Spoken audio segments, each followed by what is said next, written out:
This is the Snarketing Podcast, for marketers, by marketers, talking to marketers with just a touch of snark. Now, here are your hosts, Valerie Vespa and Matt Wurst. Boy, is it hot out there, and it's even hotter in here because we are turning up the dial for our Midsummer, Midseason 3, mid-everything / hiatus / all-star. You know, baseball has like their all-star game in the middle of the season. That's us. This is our all-star episode of the Snarketing Podcast. Welcome, Valerie. Oh my gosh, thank you, Matt. Welcome to you. So we don't have any guests this episode because, like we did at the end of last season, we're going to use this time to reflect, look back, but also look forward and kind of grade ourselves, grade each other, grade our guests, grade our industry, grade everything happening in the world. That is the theme of this episode, our Midsummer Night's Dream episode. I just came up with a name for it. A little Shakespeare there. What do you think? I thought it was adorable. I love it. Right. It's exactly that. I mean, I have so many things to talk to you about because we actually haven't spoken in quite some time. Yes, it's been a couple of weeks, and this is both our catch up, but we're just going to let our listeners in and hear everything unfiltered, maybe lightly edited, but we're going to just see where it goes. All right, I'm going to set the clock. We're going to make this episode 30 minutes or less, starting now, because what counts now, moving forward, yes. Anything that happened previously, we're not going to count. So you ready? Starting now, 30 minutes on the clock. Tell me something good. My work situation is such that obviously the macro environments happening, particularly in the US, impact my business significantly. And I think we could talk about that a bit, but I think that regardless of sort of the macro environment, I think our H2 is looking really, really positive, significantly better than H1. And that's kind of what we want to see if H1 is a bit soft. It was sort of a weird first half. I don't know. Yeah, a lot of uncertainty. Yeah, a lot of people and there was a lot back. of wait and see. Yep. Yeah. Which means they have reserves in the coffers ready to go.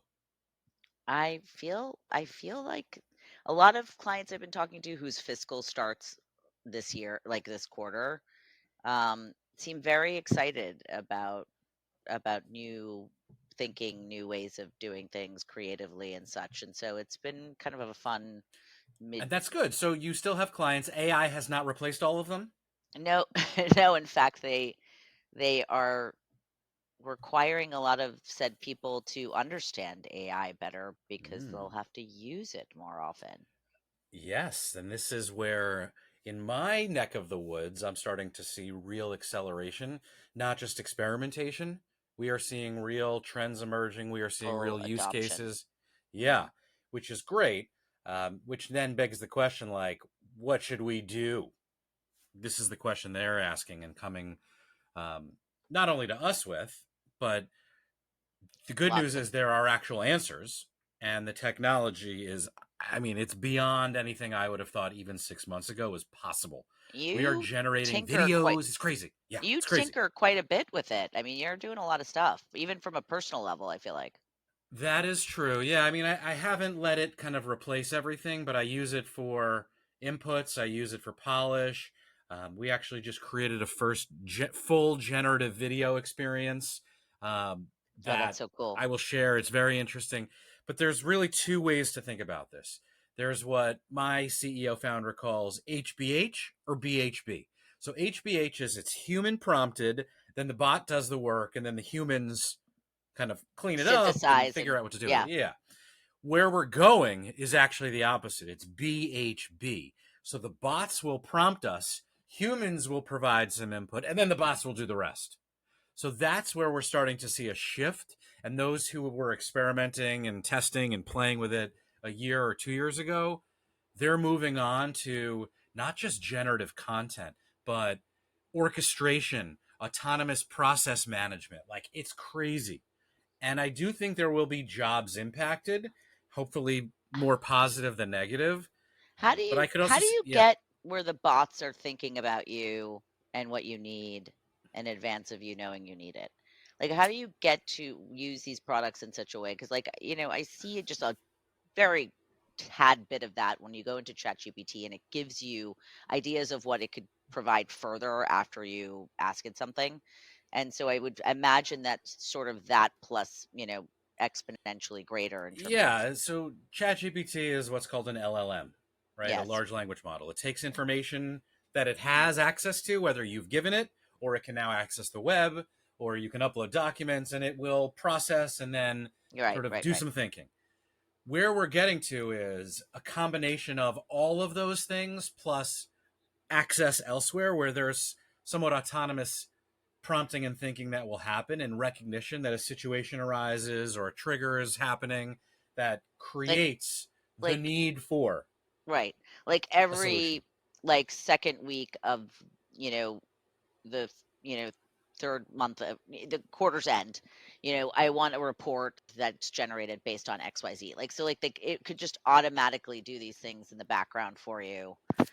Yeah, But that's a there's, good example. But I mean, there's a lot more, right? of So course. based on content that's being created elsewhere and triggering notifications and comments and social media channel, like the entire world is now going to be connected in a way where Ah, individually each of us will have our own personalized autonomous brains, but there will be tools that will help us.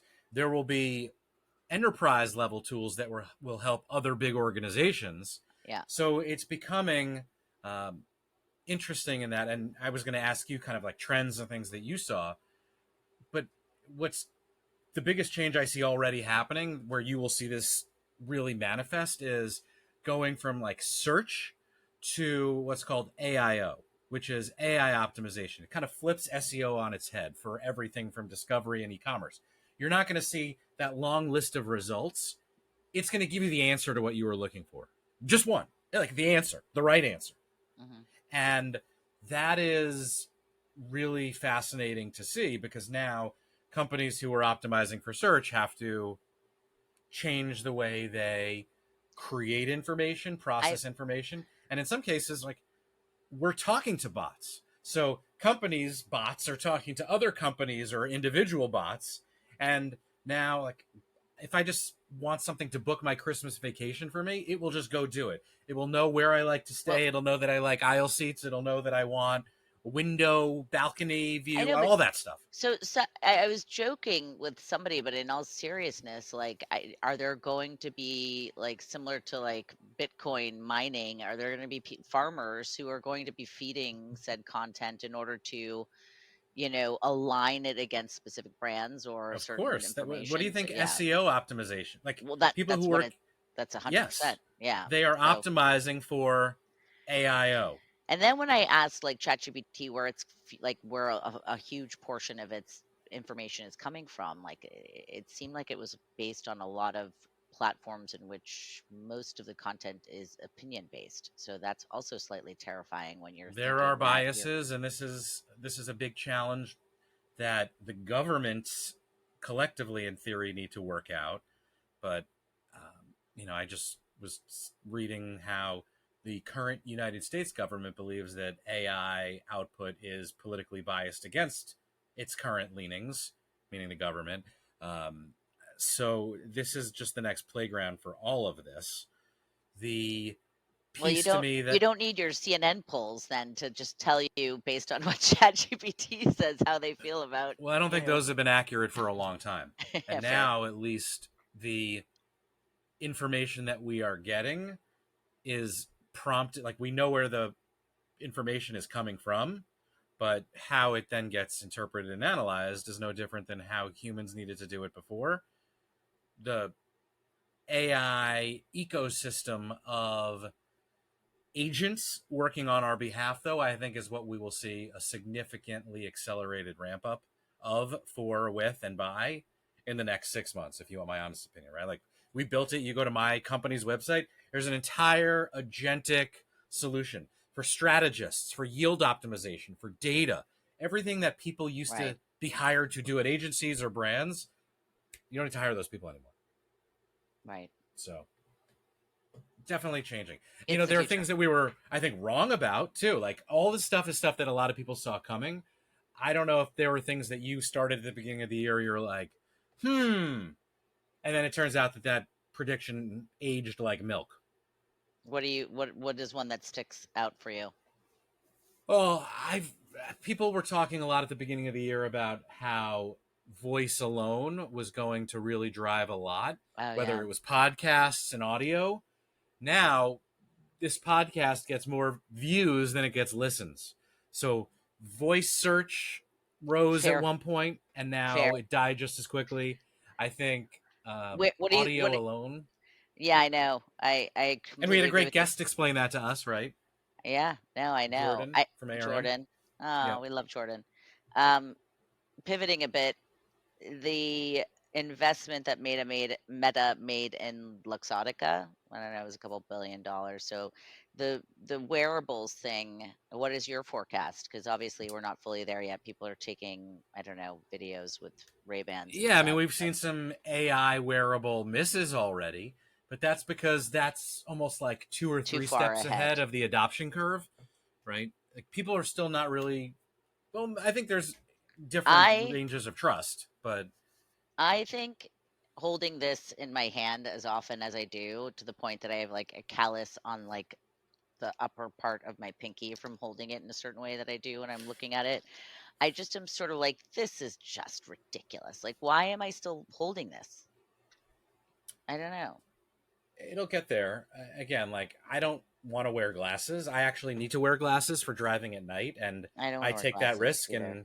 And I might drive off a cliff at some point, but I haven't gotten used to the idea of wearables. I would wear nothing if it was socially acceptable. That may not be what other people want to see, but I don't necessarily need more. So if it's seamless, amazing. I love a good individual hologram that only speaks to you. Like, that would be fantastic. Yeah, so maybe there'll be retinal contact lenses, although I can't wear contact lenses either. I don't know what the answer is for me. Maybe Elon was onto something with these embeddable chips in our brains, though I don't know that I trust him to be the one carrying the scalpel. Yeah. Yes. Which is not a surprising development of the year in terms of how X and Twitter have continued to fizzle. But I think this is this the pivot we're making? Because I'm looking at time check, and there's only so much we can spend on AI before I start to want to talk about something else. Okay, then we will pivot from AI to XAI, which is what I think they're becoming. Yes. So you haven't pivoted so far. Yes. They're it's burning money, and they're asking for more. That's what I saw a headline today. I have not logged on to Twitter in over a year. I have fully moved my snarky witticisms in real time to either Threads, or my more thoughtful snarky witticisms to LinkedIn, or I save them for this podcast. Is that tied to political situations, or just your feelings about Elon? What exactly is? I wouldn't even call it political. I would call it political. I would call it like humanity. Because I believe in the goodness of people, not the badness of people. So I follow things and move to support platforms. Not that Meta is the most, innocuous of platforms, but in the grand scheme of things, choose the lesser of two evils right now. So they get me into trouble.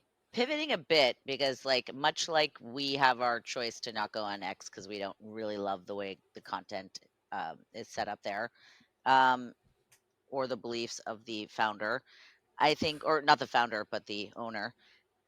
I look the hostile taker over her. Yeah. Yeah, exactly. My 14-year-old son we were looking at content on his feed on Instagram together, and I was like, wow, look at that. And he's like, Mom, that's not real. And if you looked at it, honestly, I'm not that naive, but it looked pretty real to me. He knew instantly that it was AI. The question is, did he care? Does he care? He dismissed it for sure because he knew it was fake. It didn't. Fake meaning it was not created by the organization or human who Correct. it is attributed to, or the fact that like Nike is making AI videos now? So the effect of the intent of the ad was dismissed because he knew that it was not created as a real feed on his feed, like it was created by AI. I don't know how to explain that better, but I felt as though he was just sort of like, yeah, I know this. And there's this bullshit meter that he has that's on another level versus maybe someone like you saying, for humanity purposes, I'm not going to be Oh, messing with this. I 1,000%. think there is dismissing going on by 14-year-olds and such in a different way. Well, they're digital natives, right? But I go back to this idea of, again, whether they care or not is ultimately going to be irrelevant, like how it was made. Movies were made 90% CGI. Avatar is CGI, yet there were still human actors. Now we're going to get to a point where AI can make a feature film in 6 minutes and it's going to be fucking amazing. I shouldn't curse. Maybe I should. I don't know. But the difference for me It makes you is more something... human. There you go. Right. ChatGPT doesn't curse to you. It curses me out all the time. The difference for me, and this is the way that I've differentiated it, is I want to know the difference between authentic, which is a word that everyone threw around forever. Oh, is it authentic? Everyone needs to be authentic. I actually don't think authentic is enough anymore. Anything could be authentic. If Nike uses tools to make generative video, it's authentically Nike, even if they had tools to help. What's different for me is there's authentic here, and then I'm going to use the word genuine with an E to differentiate something that is not just table stakes. Genuine is the intention, not the aesthetic. It's the emotion behind it. It's the purpose behind it. So I want to know that something is genuine, not just authentic. That's the way I am putting my lens on it.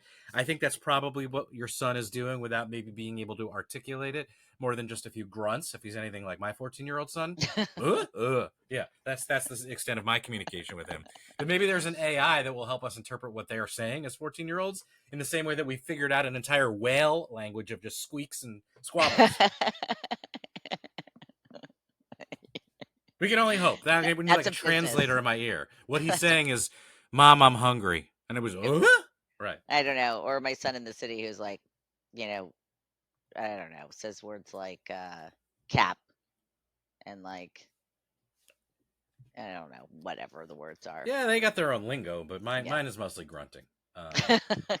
Anyway, so I do think the point of this is that what is the value of social media when you have this whole new burgeoning grouping of individuals with phones and on social media and placing these sort of filters that are hyper filtered versus our own because of our age. I don't, you know what I'm saying? Like, I do, but I also I keep my kids off social media and have for as long as I can. My 14-year-old gets Snapchat like 30 minutes a week and begs for more because it's how his friends talk to each other. But I have seen horrific things, and I mean the failures of these platforms to keep kids safe. I think it's worse than like kids doing hard drugs at this age, because what it's doing to their not fully formed frontal lobes is going to have just massively catastrophic effects on society. But let's table that for a second, because that was not your question. Now I'm questioning my parenting, so thank you. The downfall of society, just put that aside for right now. What you're asking is, will there be different filters? And the answer is, of course, in the same way that like I can appreciate, but I don't enjoy like 50s rock and roll music because it's so basic. And now when I listen to fully produced, in many ways synthetically created music, I'm just like blown away by it, even if it's human or not human or somewhere in between. So I think our listening and our comprehension and our filters absolutely evolved generationally just thanks to technology. And that's just going to happen where our kids are not going to recognize, when they have kids, the beeps, blops, and blorps that the robots that they now have as pets will be like saying to them. Right. I think that's the case. I don't know. I sometimes wonder and wish I knew what my dog was saying, but then there are times, or like thinking, but then there are times I'm glad I don't, because then I'd be judged by yet another animal in my house. Were you saving that joke? That's amazing. I was not saving it. It's just, he's staring at me right now. He's looking at me. He's like, judging. I feel what like is going on? Such a fool. I know. But I have no doubt that AI will soon be able to tell us what our pets are thinking. And then it's over. Jeez. Once they're like, all I need is just one sharp object and this house is mine. That's what they're thinking. And a thumb. Right. And well, then they can play video games with our kids. So that would be, we'd never have to talk to our kids again. But that's probably like 10 years away. This dog will not be alive by then, but maybe the next one will have that. I do find it interesting that we can both speak to each other when it's just the two of us without interrupting. But I find that when we have a third person on the call, we tend to interrupt each other way more. What is that? We get too excited, I think, when we have guests on. Maybe we're just equally trying to impress them. I don't know. Like, we rarely know them that well, or one of us knows them much more than the other. And I feel like if it's someone that you bring on, you've had, I don't know, 25 years of opportunities to talk to this person. I'm like, I got to catch up. It's so true. You do get excited. You do. I just like meeting people. It's all about the connections. We've had some wonderful connections this season so far. It's really nice to kind of like have this level set today with you. Think about that. Think about what we have on the horizon.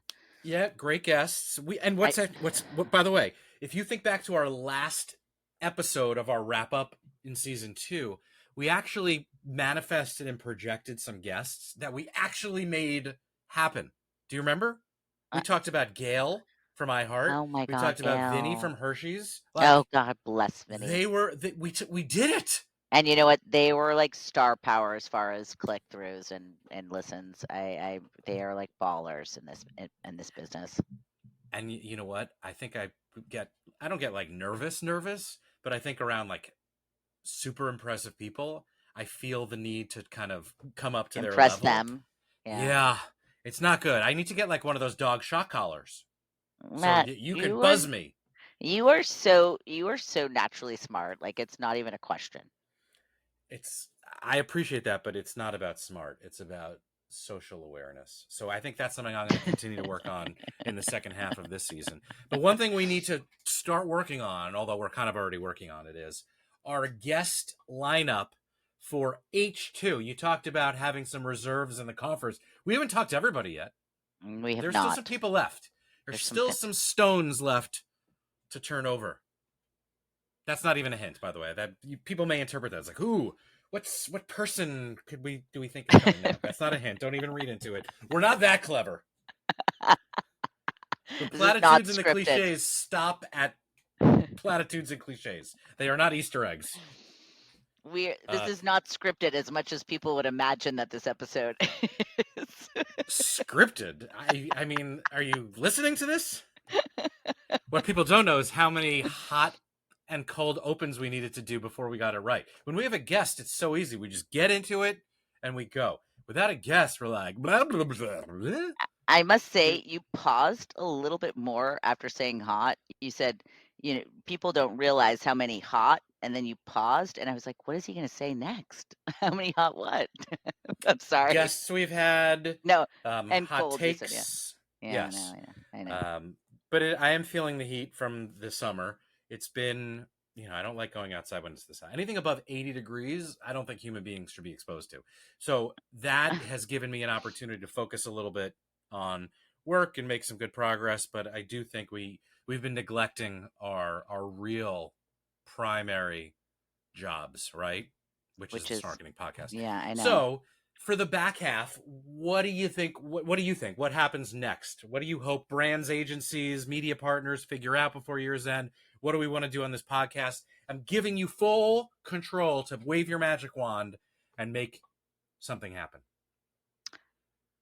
I want I'm going back to what I said earlier. I'm sorry that like this whole kind of weirdness and pullback due to the environment that we're living in, and the fact that now inflation, like the tariffs and everything that are happening that are affecting inflation and are affecting pricing and all of that. Like, I'm hoping that that course corrects a bit into the fall and winter. This is what I pray for. It's like I'm praying for peace and non-weirdness. Just because I feel like, I don't know. I just since COVID, I can't think of like a year where I haven't had this sort of talk track of like, uh, Uncertainty. it's just so annoying. Well, I think there is going to continue to be uncertainty, but the I do too. accelerated rate at which we both solve for that and then something And new comes adapt. along is going to only Yeah. increase. I think you're Because right. the machines are moving fast. We are, in some cases, again, BHB or HBH. We're either leading or following them. There are things that will get bigger, better, and stronger, but there are also things that we're going to have to figure out how to like slink away from, like that creeper at a party, right? And you know, That's and gonna you know what follow us. and you know what humans are best at? It's at being resilient. And I think that no matter what we've gone through over the last 5 years or so, and then some, but let's just put the last 5 years in check here. Like, we've Speak had for to be yourself. resilient. I'm not resilient. I don't like this change. I think we just need to slow down. Can we just take a breath here? Says the guy who's used every single AI platform and read about it known to mankind. Well, maybe I just had my own AI agent do it for me. Wink, wink. You'll never know. Oh, wow. But no, I didn't. I find it fascinating because I think in some ways it's both the gateway to the future as well as the off ramp for all of civilization. So it's one or the other. I don't know yet, and maybe both at the same time. That should be someone's tagline for their AI brand. For my third podcast that I'm going to start, that's going to be the topic. So if you don't like humans, yes, it's going to be I'm just going to hit a button. There's going to be a podcast. By the way, all joking aside, there are tools that do that now. I mean, Notebook LM. That's what it is. It's recording 15-minute audio talk tracks. Like, it doesn't even need the human anymore. So we're there. But we're not only there, we are here. We are here. I'm glad our listeners are here. I'm glad that you're here or there, and I'm here, although hopefully we'll be here and there together at some point soon. It's a lot of prepositions and confusing vernacular, but what I really mean is we are better together than we are apart. Not only you and me, but I mean humanity and technology, and maybe just sometimes technology. So there you go. I covered the whole range, no matter who's listening. I love this, and I don't know if this is our ending, but I do love ending on this note because I do. Do you mean ending like together. Mortality ending or episode ending? Episode ending. Okay. Woo! Because we do have a big second half planned. I would hate for this to be the end. No, we're just getting started. Out the window. Okay. Good. Matt, this is going to be my long-term career, is having this podcast with you until we're old and gray. Really? You didn't even consult with me about this. I know. This is your plan. I now have to apparently make it my plan. Surprise. You can't go. You're not going anywhere. All right, good. Well, the good news is all of these episodes that we have to learn from and ingest into some sort of AI tool will then make what we do even better, but it's not going to replace us. It's just going to make us sharper. It's going to make us faster. It's going to make us smarter. And it may even make us snarkier. Is that possible? Oh, I was going to say, could it make us look better, or is no? There's only so much I could do. It's only at least me. There's plastic surgery for the rest of it. Oh my gosh! Well, I really found this enjoyable. It's always great to have a little time with you, catch up.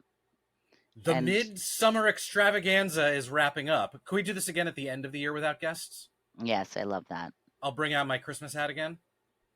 You know that the reason why we did this was because we got some of the largest views from our solo episodes. Don't give it away. Don't give away the fact that our guests are actually ruining this podcast.